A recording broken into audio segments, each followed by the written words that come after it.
Før der fandtes mobiltelefoner, før der fandtes biler, før der fandtes kroner og øre, og før der fandtes politiske partier, der kom et selskab til verden i Odense. Mange andre fænomener, opfindelser, modeluner og idéer er kommet og gået i de 200 år, der siden er passeret, men selskabet består endnu. Odense Forenede Skydeselskab hedder det, og det samler gode mænd til ædel kappestrid og venskabeligt samvær. Hvis man ser på årsagen til, at så mange skyttebrødre gerne vil være medlem, så skyldes det jo kerneelementerne i selskabet.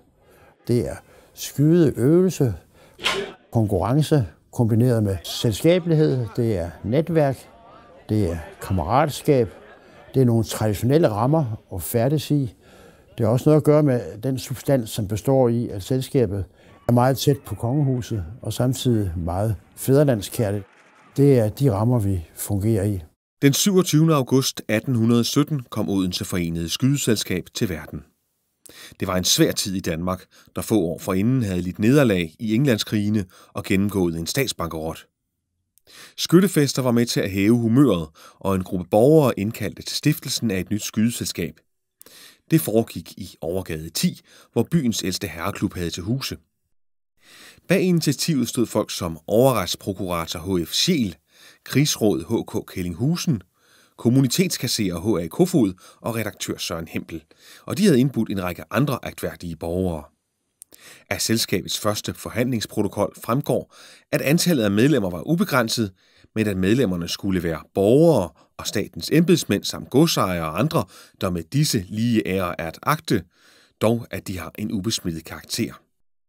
Da selskabet halvanden uge senere trådte sammen for at skyde for første gang, var der præmier på højkant, og der blev skudt med både pistoler og forskellige geværer. Selvom selskabet er solidt forankret i traditionerne, er netop våbnene et punkt, der har forandret siden starten for 200 år siden. Geværet er et Otterup-gevær, lavet umiddelbart efter 2. verdenskrig, 47-49 blev de fremstillet. Geværerne er utrolig nøjagtige, og man tror, at det er gamle slidte geværer osv. Det er det ikke. De er fantastisk nøjagtige. En enkelt gang sker det, at man skifter pipen på dem, men al mekanik og så videre, det er det, der er fra det her 47-49. Siden 1930 begyndte man også at skyde med salonrifler, og det gør vi på det, der hedder den korte bane. Og der skød man også tidligere med pistol, altså i gamle dage, derfor havde man 2 forskellige baner. Salonriflerne er også lavet ude på Otterup Geværfabrik, og man skyder efter samme principper med præmier og så videre, som man gør på den store bane. Der er faktisk ingen forskel. På den lille bane kan du skyde alle de gange, du har lyst til på en dag. Der er begrænsninger på den store bane. På den lille bane er der ekstremt fin skydning, og der er nogle rigtig, rigtig gode skytter, som sidder og laver den ene fantastiske serie efter den anden. Og det er jo så også kun på 38 meter. Det andet er på 88. Den store her, den stammer faktisk fra slaget i Køge Bugt.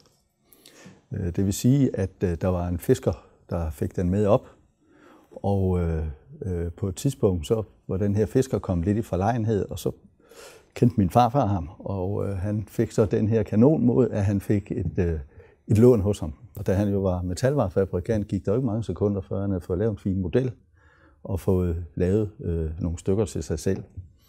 Og da han i 1953 havde 25 års jubilæum i selskabet, forærede han selskabet sådan en kanon som den her, som der saluteres med til vores festskydning. Dels for vores skyttekonge, men ikke mindst for majestæten, dronning Margrethe. Den første skydning, lørdag den 6. september 1817, foregik ved Sømose Gård, der ikke findes længere. Men gården lå kun få 100 meter fra, hvor selskabet i dag har til huse. Der blev skudt efter skive, men fra 1819 var der også en årlig festskydning efter en træpapegøje. Præmierne var altid sølvtøj, og de dygtigste skytter må have haft betydelige sølvlager derhjemme. Der blev nemlig holdt op til 8 skydninger om året. I de første år deltog mellem 60 og 80 skyttebrødre, men interessen steg betragteligt, da der blev anlagt en ny skydebane i Næsby Hovedskov i 1849. Derfor blev der indført et loft på 120 medlemmer, og det er en øvre grænse, der stadig gælder. Tiden var løbet fra selskabets lokaler ved Sømosegård, og da et mangeårigt medlem tilbød et areal i sin skov, besluttede man at flytte. Der blev opført et skydehus og en pavillon ved den nye bane i Næsbyhoved Skov. Og selvom det var en bekostelig affære, der blev finansieret via aktier og lån, så gav byggeriet selskabet ny energi. Byggeriet i det nye anlæg skulle have et navn, og valget faldt på Frederiksminde til ære for fuglekongen i 1845, det første kongelige medlem af selskabet, kronprins Frederik, den senere Frederik den 7. Hans store interesse for selskabet var også startskud for en lang og nær forbindelse mellem kongehuset og Odense Forenede Skydeselskab. Det tager sin begyndelse, da selskabet bliver startet, hvor vi jo var meget tættere på kongehuset, fordi vi havde en kronprins boende i Odense blandt andet. Og efterfølgende har vi jo haft en kongelig bevågenhed hele tiden, og det tror jeg betyder kolossalt meget for selskabet, at vi har, og har stadigvæk har. Fra min side var begyndelsen jo, at jeg havde en meget god kontakt til stiftamtmand Højrup, og han fortalte mig ofte, at når kong Frederik den 9. kom sejlende til Odense, så talte han om skydeselskabet, når de sejlede forbi herude. Og det var, han havde prinsesserne med, og de forklarede dem, hvad det handlede om. Og vi var også med på havnen og til velkomst, og formanden blev altid inviteret ombord på kongeskibet, når der var souper om aftenen. Men så dør jo kong Frederik i 72. Og så var vi jo lidt i glemme, vi kunne ikke vælge en dronning til protektor, så vi spurgte prinsgemalen prins Henrik, om han ville være, og det har han sagt ja til, og det har han passet vældig godt siden. Vi har haft god kontakt til ham. Vi har jo de vanlige kontakter, hvor vi sender hilsener til fødselsdag og mærkedag, og også når vores festskydning kommer han altid, får han altid en hilsen og svarer igen. Men han har også besøgt selskabet i min formandstid i øvrigt. Han kom ved frokosttid og marcherede med skytterne op igennem skoven med musik i spidsen. Og var her i skydehuset og på banen og skød. Og skød vældig godt, hvad han i øvrigt gør. Det viste han også den dag. Som det er tradition her i selskabet, så sad vi ved de runde borde ude på terrassen og raflede. Og det gjorde prinsen også. Og jeg sad selv ved det bord, hvor raflede med ham. Og han var vældig optaget af det rafling, og jeg har hørt, jeg ved ikke, hvor på lille det er, men jeg har hørt, det var så godt, at han tog det med tilbage på kongeskibet, og når de havde ledet stund, så raflede de også det samme, som vi gør her, raflede løgn. Det betyder noget for selskabet, men det er jo ikke noget, man sådan ligesom kan måle på en eller anden måde, synes jeg ikke. Men det gør jo selskabet til noget særligt. Hvis vi ikke havde den kontakt til kongehuset og bevågenhed ved kongehuset, så var en almindelig forening, så var der ikke forskel på det. Og det er der. Odense Forenede Skydeselskab har overlevet flere turbulente perioder i dets 200-årige historie. Omkring 1877 var selskabet i en ubehagelig konflikt med den nye ejer af Næsbyhoved Skov, der blandt andet fældede det træ, man brugte til papegøjeskydningen. Selskabet valgte derfor at flytte til en ny lokalitet i Fruens Bøge, og skydehus og pavillon blev flyttet med. Uroen lagde et hårdt pres på økonomien, og det blev derfor besluttet at stoppe med de dyre fugleskydninger, der i stedet blev afløst af en festskydning. Medlemstallet dalede. I 1890 var man helt nede på 54 skyttebrødre, og selskabet valgte derfor at lempe reglerne for optagelse. Få år efter ramte selskabet medlemsloftet på 120 og var dermed godt på vej ind i det nye århundrede. I 1904 vendte selskabet tilbage til Næsbyhoved Skov. Politiet havde nedlagt forbud mod skydningerne i Fruens Bøge af sikkerheds- og støjmæssige årsager. Den nye ejer af Næsbyhoved Skov, restauratør Jørgen Madsen, tog imod med åbne arme. Måske fordi han vidste, at skyttebrødre ynder god mad og drikke, noget han kunne levere fra sin restaurant. Noget andet skyttebrødrene sætter pris på er sange, og dem har forskellige selskabspoeter leveret gennem tiderne. Jeg føler, at skyttebrødrene er meget glade for, at der er en sang. Hvorfor er de glade for det? Det er fordi, det løfter stemningen. Og fordi de siger alle sammen, at der står noget i sangene, som minder dem om gamle dage. Det kan minde dem om en fest, de har været til. Det kan minde dem om det første møde, de var i selskabet. Den første rus og den første bedste skud. Der er hele tiden noget i sangene, som minder dem om gamle dage. Og det er altså det, som jeg føler binder mange kammerater sammen. Jeg har en sang her, hvor der står på forsiden: ved deres majestæter, kongens og dronningens allerhøjeste nærværelse i Odense Forenede Sygeselskab den 2. juli 1885. Og den er underskrevet af VR, og det er Valentin Rasmussen. Valentin Rasmussen var husdigter i vores selskab. Det er smukt skrevet, og det er på et fint sprog, men det er højtideligt i modsætning til det, vi skriver i dag. Den sang her, den er skrevet i 1960, altså før før vi lavede en sangbog.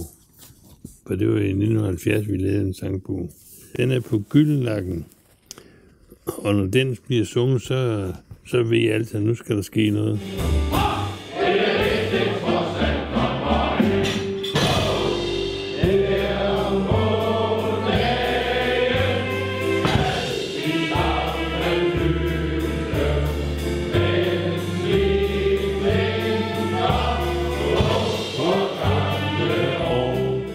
Og hvad vi skal frem i tiden bygge løft, derfor på gælden lad os tage en tår. Skål!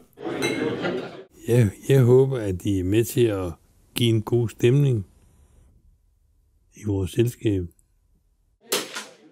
Skydning er selvsagt det vigtigste i et skydeselskab, men i Odense Forenede Skydeselskab har bordets glæder også haft stor betydning i de 200 år, der er gået siden stiftelsen.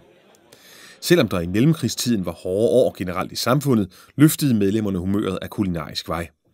Hummer, oksehalesuppe, laks og andesteg var på menuen til festskydning i 1929. Og selskabets 120-års jubilæum i 1939 skyllede man ned med en god punch bestående af 2 flasker champagne, 1 flaske renskvin, 4 danskvand og 2 spiseskeer sukker per 4 skyttebrødre. Til jubilæet donerede direktør Otto Nørremark selskabet dets første fane, og samme Nørremark blev den længst siddende formand i selskabets historie med 19 år på posten. Det var også i hans tid, at den pavillon, der i dag står i Næsby Hovedskov, blev rejst. Den er siden bygget om flere gange. Tiden under 2. verdenskrig er den eneste i selskabets historie, hvor skyttebrødrene ikke mødtes for at skyde. Der var forbud mod den slags aktiviteter, og snaps, konjak og schusser var der heller ikke noget at have. Medlemmerne mødtes i stedet for at spille kejler, som man også havde gjort stort set lige siden stiftelsen, og der blev spillet kort, og trods tidens trange kår var der stadig liv og kammeratlig stemning i selskabet. Kun til 125-års jubilæet blev der afholdt festskydning, og over 100 skyttebrødre mødte op. Et tilsvarende antal var til stede, da der i 1967 var 150-års jubilæum.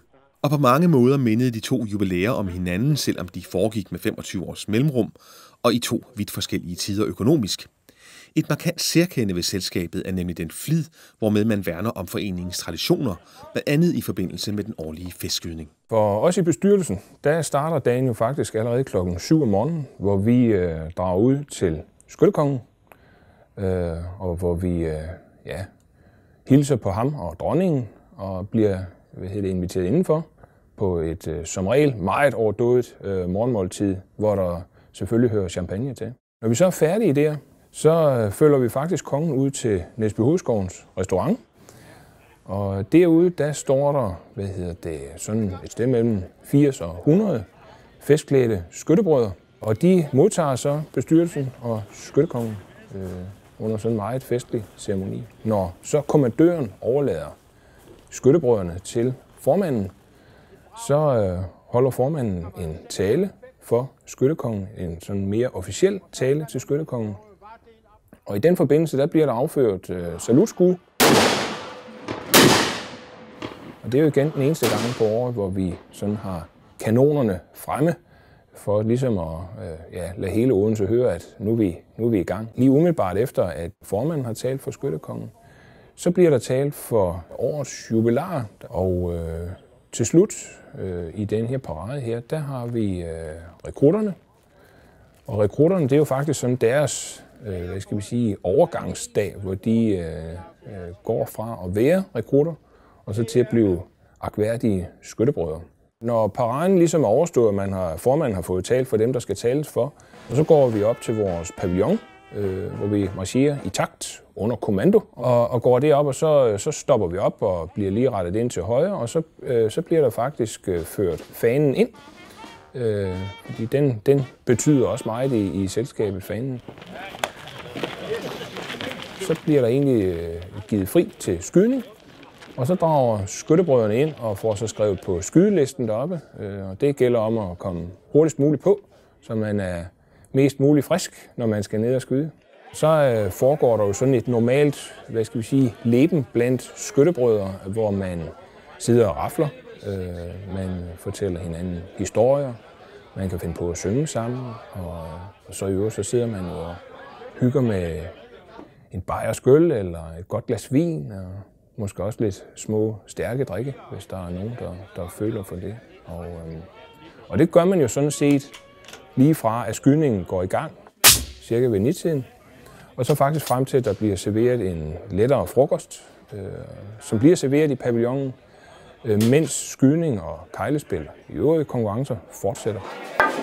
Jamen til når skydningen den er afsluttet, så stiller vi til parade herude foran pavillonen, hvor dels kongen bliver kaldt frem og hædret med hurraråb, og det gør de øvrige kongelige også. De bliver også kaldt frem. Og så stiller vi op til parade igen med Fanen og vores musikkorps forrest, og så går vi ned til restauranten, hvor vi så tager hul på festmiddagen. Og når vi når dernede, jamen, så indleder vores formand med at holde en tale. Dels så byder han vores æresgæster velkommen, og lige umiddelbart efter så holder han en tale for vores protektor og for majestæten.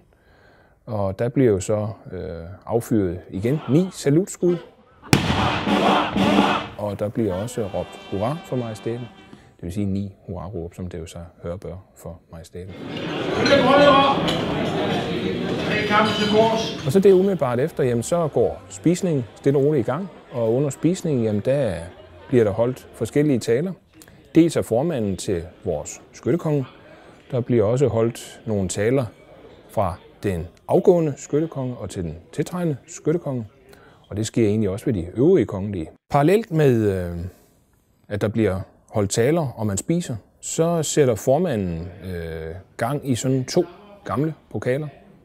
Den ene, som er givet til selskabet ved dets 50-års jubilæum i 1867 af et kancelliråd, P. Jørgensen.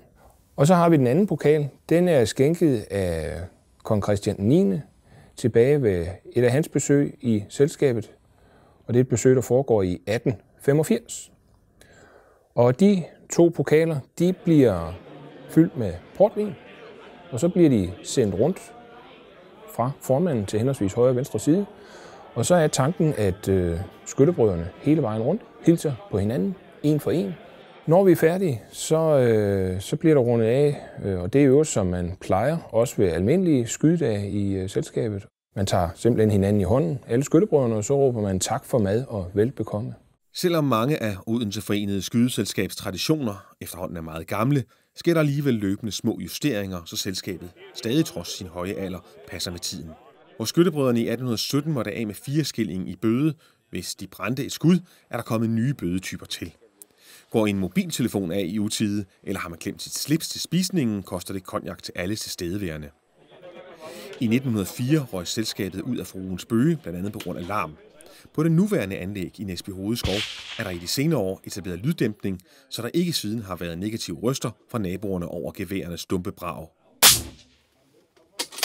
I 195 år blev skuddenes lødighed vurderet manuelt ved øjemål, men siden 2013 er det foregået ved elektronisk markering. Det betyder, at alle nu kan følge med i skuddenes placering, og resultaterne bliver gjort meget hurtigere op end tidligere. Men der er stadig udfordringer, der bliver arbejdet med for at sikre selskabets fremtid. Selv en forening med store og stolte traditioner har behov for at følge med tiden. Da selskabet blev stiftet i 1817, var der vel ikke så mange sociale sammenhænge, man kunne deltage i. I dag er situationen helt anderledes. Der er masser af sociale sammenhænge, hvor skyttebrødrene kan deltage og netværke. Det, der er vores opgave som bestyrelse i selskabet, det er jo hele tiden at gøre det morsomt og spændende at komme i selskabet. Det skal gerne være sådan, at man kommer i selskabet af lyst og ikke af pligt. Og kan vi hele tiden med rammerne omkring vores traditioner gøre det interessant for skyttebrødrene at komme, ja, så har vi jo mulighed for at eksistere 100-200 år mere. Men det er en løbende udfordring fra bestyrelserne at sørge for, at selskabet er interessant for skyttebrødrene, både nu og i fremtiden. Der er gået 200 år siden overretsprokurator H.F. Scheel, krigsråd H.K. Kellinghusen og en række andre erhverdige Odense-borgere stiftede Odense Forenede Skydeselskab. Selvom de for længst er blevet til støv, og selvom titler som overretsprokurator og krigsråd slet ikke findes mere, eksisterer det fællesskab, som de grundlagde og samledes om, stadig. Intet varer for evigt i denne verden, men Odense Forenede Skydeselskab har levet vel i 200 år, i gode tider som trange tider. Så 200 år mere klarer selskabet givetvis også.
Glædelig fest.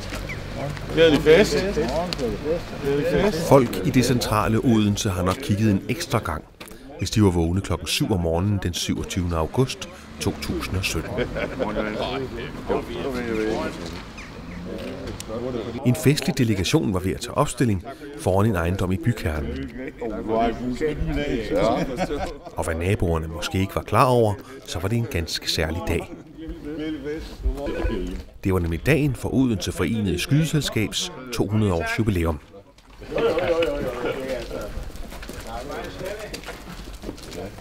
Selskabets festskydning begynder altid med, at det forgangne års skyttekonge tager imod en delegation af bestyrelsesmedlemmer. I 2016 var Kurt Adamsen bedst med et glimrende kongestik. Og det var således ham forundt at skåle i champagne med bestyrelsen til jubilæumsåret. Vi er jo samlet her i dag i bestyrelsen for at afhente vores skyttekonge, for at køre ud til alle tiders jubilæumsfest. For det er 200 år, vi fejrer i år, så det bliver alle tiders fest. Men inden vi kan tage hul på festen, bliver vi altså nødt til at udbringe et leve for vores selskab. Så derfor høje konge, skyttebrødre, Odense Forenede Skydeselskab, længe leve. Hurra! Hurra! Hurra! 1.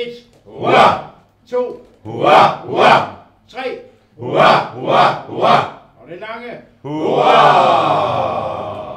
Det leve højt, hurra! Det leve højt, hurra! Det leve højt, det leve højt, det leve højt, hurra! Skål! Skål og højt fest. Der blev budt på både østers og forskelligt lækkert brød og pålæg. Et måltid, der ville have vakt glæde i samtlige 200 år af selskabets historie. Skål! Ja, vi var glade for invitationen.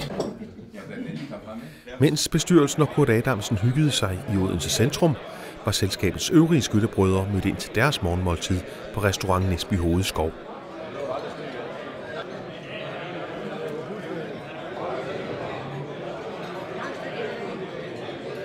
Næsten alle brødre var til stede, så der var godt fyldt i restauranten.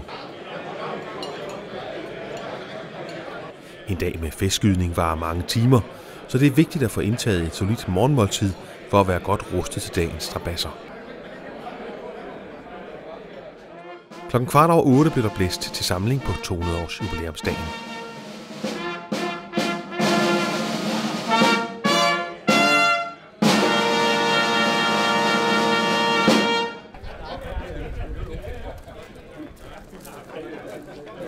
Odense Forenede Skydeselskab har rødder i en tid, hvor Danmark var et noget mere uroligt sted end i dag, og derfor er eksercits en del af selskabets rutiner.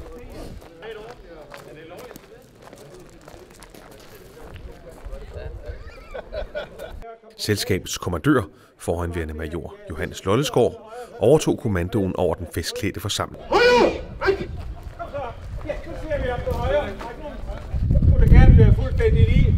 Så i første omgang, så skal vi have rettet ind. De fleste skyttebrødre har prøvet det hele før, men især årets rekrutter havde svært ved at indordne sig.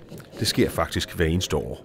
Og det gør man ved, at man, når der bliver sagt, giv vagt til højre ret, så lægger man vægten over på den højre fod, når der bliver sagt ret, så samler man. Men efter at de havde fået udstukket ekstra instrukser, var selskabet præsentabelt, og kommandøren kunne modtage skyttekongen og bestyrelsen. Odense Forenede Skydeselskab tæller 120 aktive medlemmer, men på festdagen var også flere æresmedlemmer og passive medlemmer mødt frem.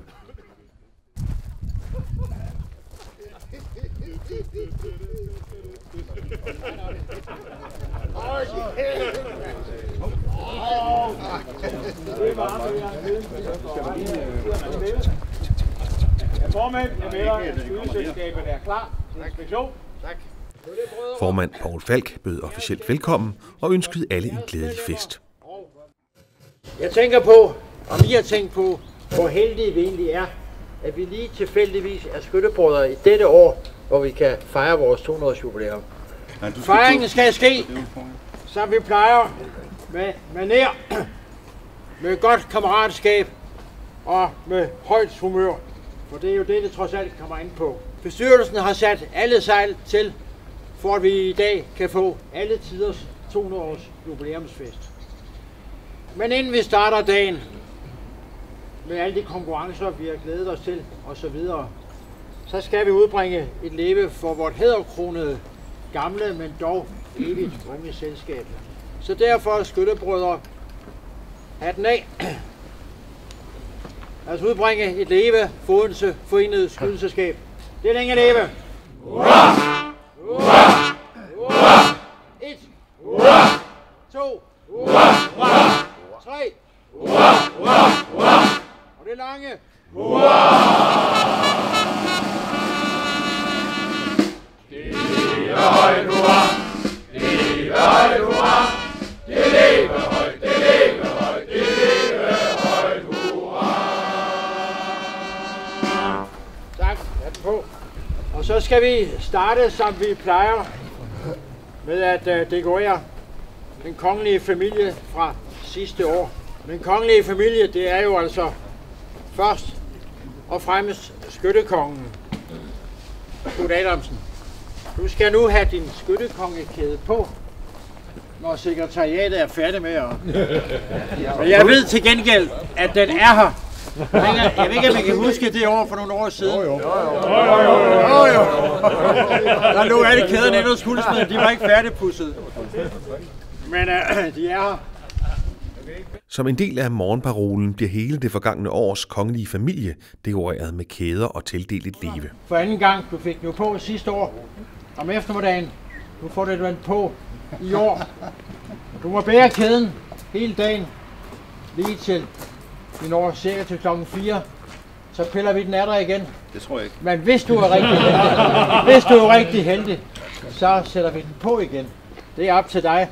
Men du kan være sikker på, at alle vi skyttebrødre, vi vil gøre, hvad vi kan, for at kaste dig af tronen. Men indtil da, tillykke. Skyttekongen i 2016 var som nævnt tidligere Kurt Adamsen, og han fik derfor et solidt hurra af sine skyttebrødre. Skyttebrødre, vi skal udbringe et leve for Skyttekongen 2016, Kurt Adamsen. Han længe leve! Hurra! Hurra! Hurra! 1! Hurra! 2! Hurra! Hurra! 3! Hurra! Hurra! Hurra! Og det mange! Hurra!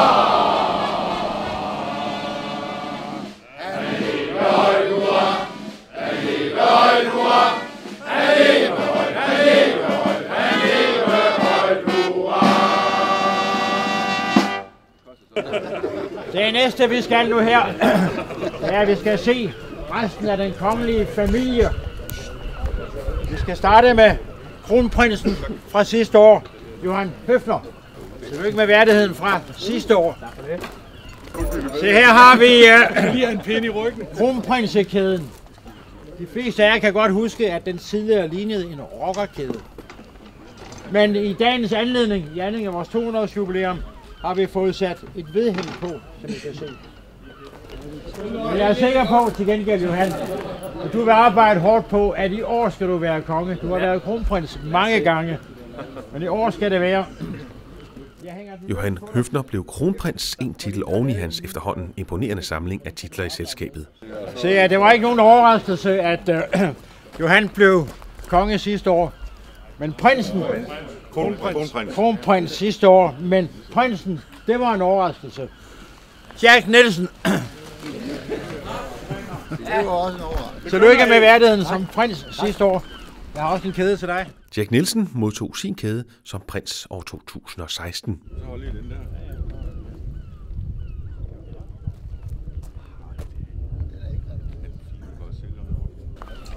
Salonskyttekongen, det var heller ingen overraskelse. Henrik Damsgaard. Du får nu din kæde på. Henrik Damsgaard blev hædret som salonskyttekonge. Og det er uden et kendekys. Værsgo og træde ind og tillykke. Og slutligt kunne Henning Skovgaard modtage sin kæde som kejlekonge. Den kongelige familie, længe leve! Hurra! Hurra! Hurra! 1! Hurra! 2! Hurra! Hurra! 3! Hurra! Hurra! Hurra! Og det lange! Hurra!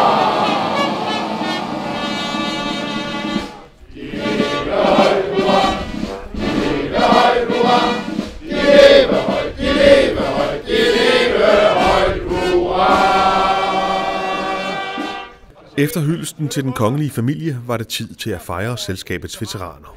I dag der har vi jo ikke færre end 2 40-års jubilæer.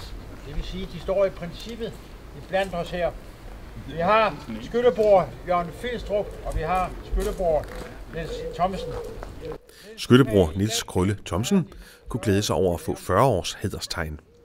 Du har vist vedholdenhed. Du har vist trofasthed. Vi skyttebrødre, vi er taknemmelige for, at du stadigvæk er blandt os som noget særligt. Du er med til at bevare vores traditioner. Du er med til at give vores selskab robusthed. Jeg skal sige dig mange tak for det. Og så vil jeg senere under middagen holde en lidt mere uddybende tale for både dig og Jørgen Filstrup. Noget du skal ikke.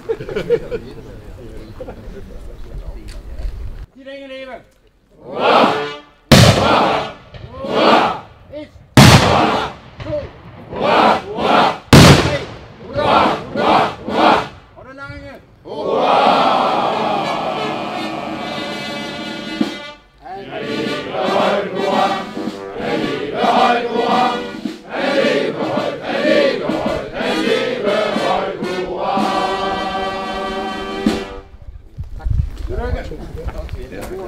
I midten af 1800-tallet udnævnte selskabet jævnligt eksterne æresmedlemmer. Men den praksis gik efterhånden af mode. Imidlertid havde bestyrelsen i anledning af jubilæumsåret besluttet sig for at genoplive traditionen og udnævne forhåndværende borgmester Anker Boye til æresmedlem. Se, af de grunde, jeg lige har nævnt, så er det også en stor glæde at kunne udnævne dig som æresmedlem. Jeg har i min lomme et lille tegn, som du kan hænge på din kjole. måske. Hvis du holder alle mine ting her, så kan det være. Når vi skal delegere ud, jo, det har jeg lige sagt. Udnævnelsen skyldtes dels hans betydning for Odense som by, og dels for Odense Forenede Skydeselskab, hvor han ofte har deltaget i festskydningerne som æresgæst. Se, som eksternt æresmedlem kan jeg sige til dig, at du fra i dag og i al fremtid kan deltage i vores festskydninger som fuldgyldigt skyttebror. Og det betyder, at du er i stand til at konkurrere med alle vi andre skyttebrødre om de kongelige titler. Ja, jo, man kan altid konkurrere. Det kan man jo altid. Så kan vinde, det er jo op til dig jo. Jeg husker en gang i lavet, hvor vi to kæmpede om henholdsvis konge- og kronprinsepladsen, og hvem vandt den gang? Ja, jeg tror, det var mig, der vandt. Lad os se, hvordan det går i dag. Så vi vil gerne nu ønske dig hjertelig velkommen som æresmedlem. Velkommen. Tak. Og så skal jeg bede jer skyttebrødre udbringe et leve for vort æresmedlem, forhenværende borgmester Anker Bøje. Han længe leve. Hurra! Hurra! Hurra! 1. Hurra! 2. Hurra! Hurra! 3. Hurra! Hurra! Hurra! Og det lange. Hurra! Han leve højt, hurra! Han leve højt, hurra! Han leve højt, han leve højt, han leve højt, hurra! Tak for den store ære. Selv tak. Tillykke. Og værsgo og træd ind. Det sidste punkt på parolens dagsorden er, at rekrutterne får deres festtegn. I jubilæumsåret blev det tildelt Carsten Søfeldt, Christian Bonnesen, Allan Bylov, Tommy Hummelmose, Jørgen Skriver Jokumsen, Søren Windel og Michael Johansen, som alle havde en god dag i vente. Tak, værsgo og træd ind. Bag os i rækken stadigvæk dog.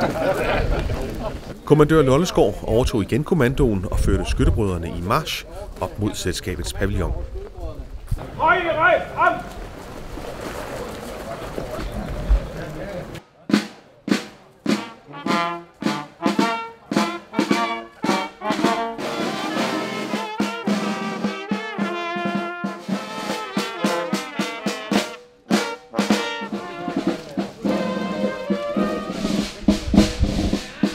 Med musikalsk ledsagelse i front ankom skyttebrødrene til pavillonen, hvor medarbejderne stod klar som modtagelseskomité med de gamle markeringsfaner.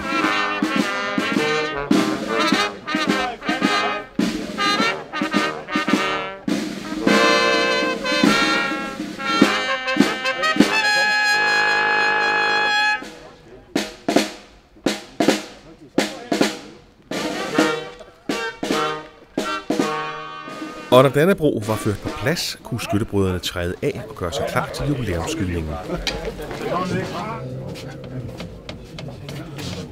Og så var det ellers tid til det hele handler om, den ædle sport og kammeratligt samvær. Skuddenes stumpe lyd blandede sig efterhånden med en hyggelig blanding af snak og latter.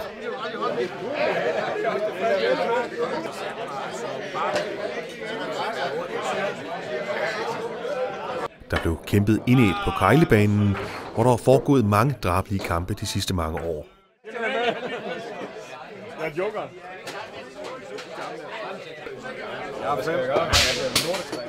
Og ved flere borer blev der raflet igennem det meste af formiddagen. Og mens snakken gik lystigt ved borerne, var skyttebrødrene på skift i gang på de 2 skydebaner. Yes!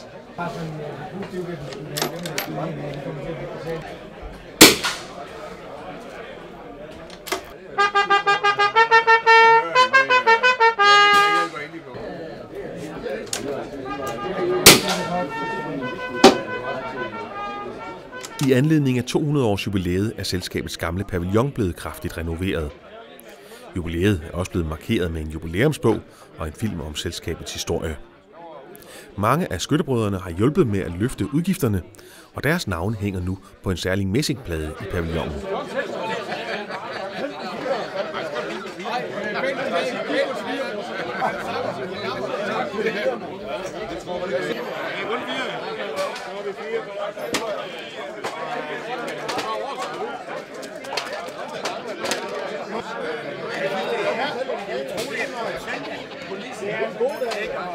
Jeg tog det ikke på. Og også to, ikke?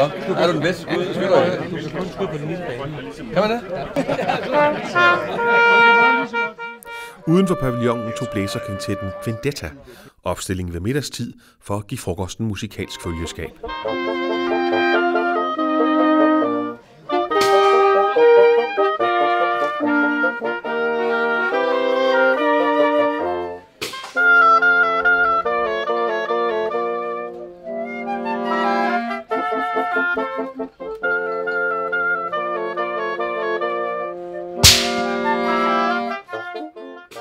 Udover de 124 aktive, passive og æresmedlemmer, som kommandøren havde talt tidligere på dagen, var der nu flere nye ansigter. I dagens anledning var der 6 æresgæster til stede.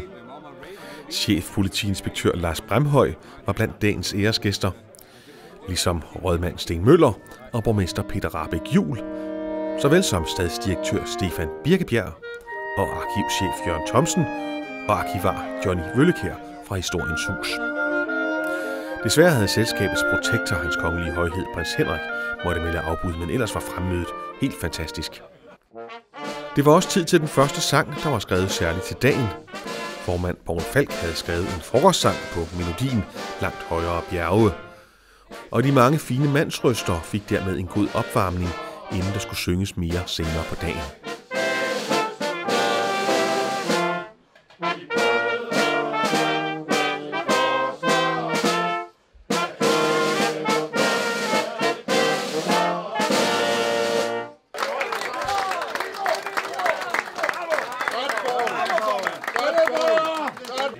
I løbet af eftermiddagen stod det fast, at skyttebror Lars Smedegaard ville blive skyttekonge i 200 års jubilæumsåret.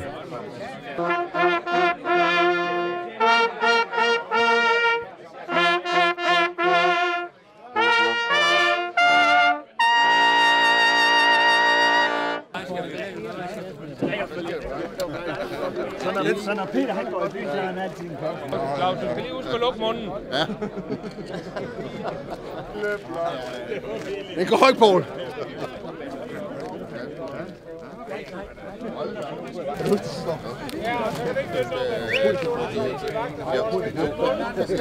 Så hører vi efter.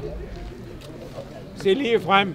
Skærp opmærksomheden, også ned på venstre fløj. Skyttebrødrene! Højre! Ret! Så strammer vi os op. Trækker armene langt fint og ser op. Og flugter med tredje sidemands bryst. Ikke mave, bryst. Så er væk foden nu. Mange tak. Nu skal vi have, dagens klimaks. Hvem blev konger? Hvem vandt hvad? Først var det dagens kejlekonge Ulrik Mørk, der skulle hædres. Tusind tak, tusind tak. På salonbanen var Johan Høfner bedst på jubilæumsdagen. Johan Høfner! Tak. Ja, det er jo. Ja, det finder jeg. Blandt rekrutterne havde Allan Bülow klaret sig bedst på den store bane. Fordi det er jo i rekrutterne, at fremtiden ligger. Bedste rekrut, og det blev Allan Bülow.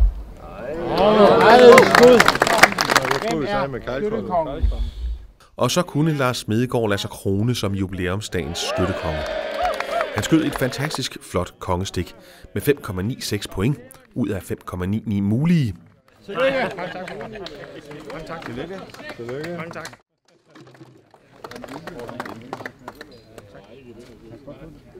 Men han blev fuldt flot dørs af fanebærer Henrik Bloch, der blev slået på den 3. decimal. Henrik Bloch blev dermed prins, mens Kent Bernstorff skød sig til placeringen som kronprins med dagens bedste skive. Igen skulle selskabets traditionelle leve lyde i skoven ved Næsby Hoved. Denne gang til ære for den kongelige familie år 2017 på 200-året for selskabets stiftelse.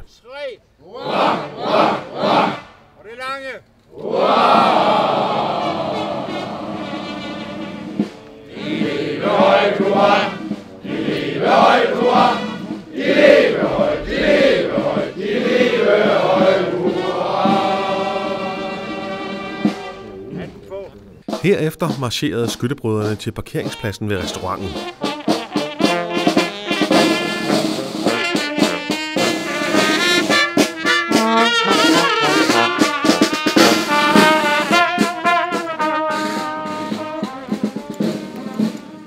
sidste mange år inden jubilæumsåret har der været festmiddag på restaurant Næsby Hovedskov, men i anledningen af de 200 år var middagen lagt et andet og mere centralt sted.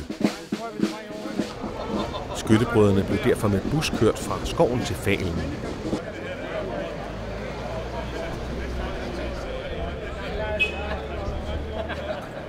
Herfra gik det i march gennem Vestergade for fuld musik og hen til Odense Rådhus.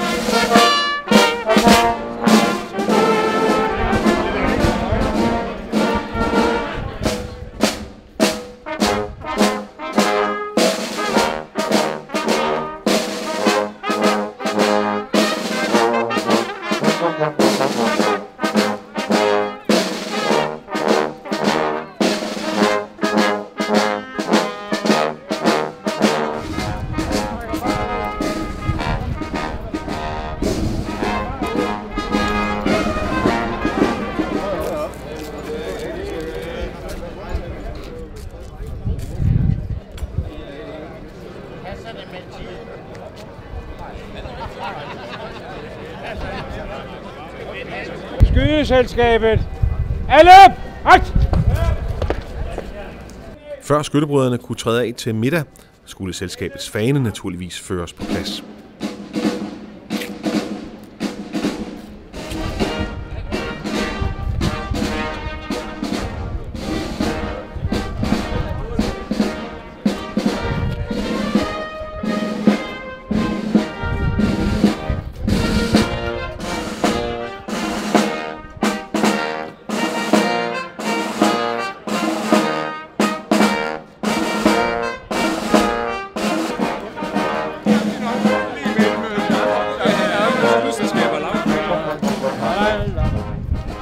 Indgangen til rådhuset var forrygende flot pyntet. Det havde skyttebror Jørgen Skriver Jokumsen sørget for.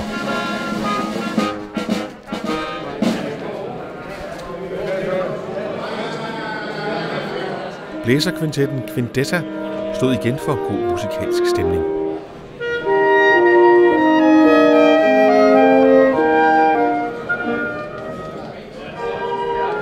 Festsalen på Odense Rådhus har sjældent været fyldt med så mange festklædte mænd i sort og hvidt.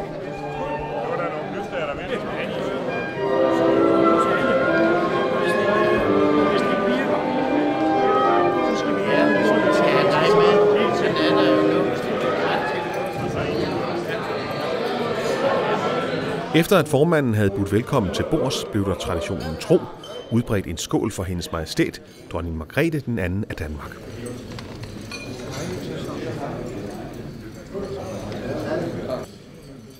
Skyttebrødre, æresgæster og æresmedlemmer, rejs jer. Vi skal hylde kongehuset ved at udbringe et nyfoldigt leve for hendes majestæt, dronning Margrethe den anden af Danmark, og hans kongelige højhed, prins Henrik af Danmark. Og det gør vi med et nyfoldigt leve. De længe leve! Hurra! Hurra! Hurra! Hurra! Hurra! Hurra! Hurra! Hurra! Hurra! Og igen var det tid at bruge stemmebåndene. Nationalsangen blev sunget.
Menuen var inspireret af den mad, der blev serveret ved festskydningen i 1929. Der var laks, hummer, suppe, andesteg og dessert.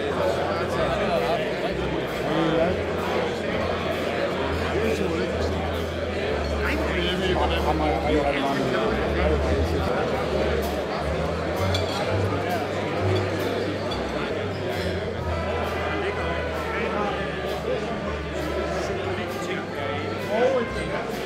De traditionelle pokaler fyldt med portvin blev sendt rundt til højre og venstre.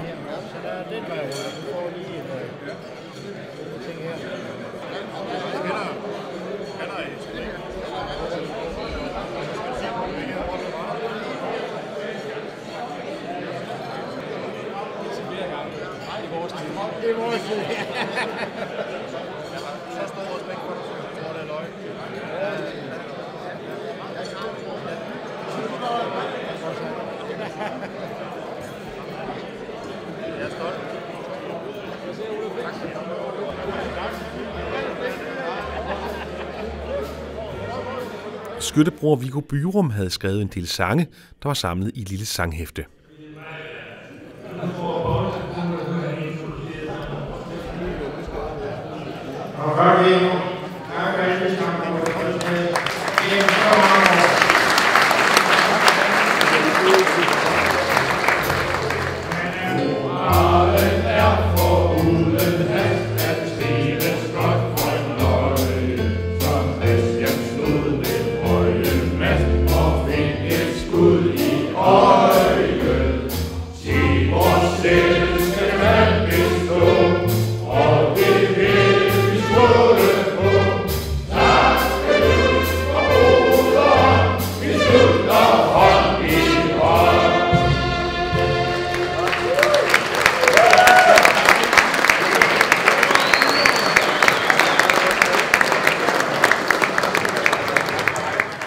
Sanggruppen City Singler har trukket fulde huse mange steder i Danmark. Den består af de kendte sangerinder og skuespillerinder Trine Gadeberg, Kaja Bryl, Mette K. Madsen og Anne-Sophie Espersen.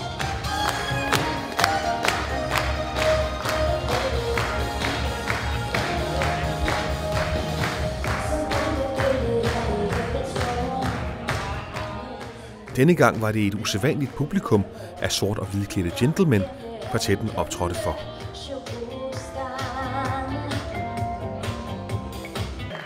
Dette år blev der gjort plads til en særlig hyldest under festmiddagen.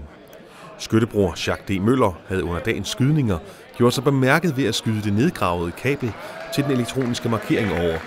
Han blev derfor udnævnt til dagens kabelkonge, til stor glæde for de andre skyttebrødre.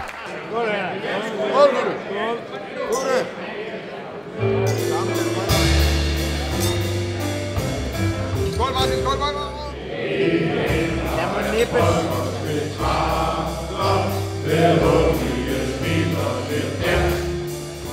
Imellem de mange jagter, og dog er det vigtigt at det er for en stiger i tanken, der frem af det strygende grå. Men stiger rejser med nakken, og selskabet ikke består.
Som afslutning på middagen holdt formanden en takketale for alle dem, der havde været med til at gøre Odense Foreningens Skydeselskabs jubilæum til alle tiders fest. Og som det er sket mange år tidligere i selskabets historie, blev festmiddagen rundet af med det traditionelle tak for mad om velbekomme.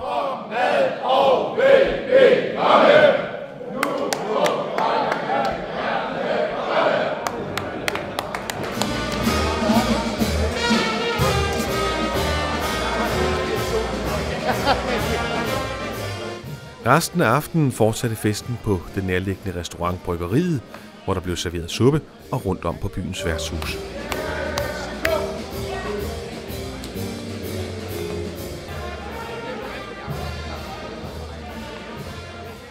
Odense Forenede Skydeselskabs 200-års jubilæumsdag forløb på mange måder, som festskydningerne har gjort mange gange før.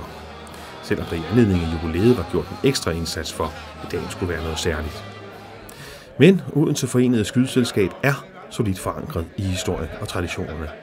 Med skydning, en fri atmosfære og et stærkt netværk som væsentlige omdrejningspunkter. Det er både selskabets fortid og fremtid. Glædelig fest.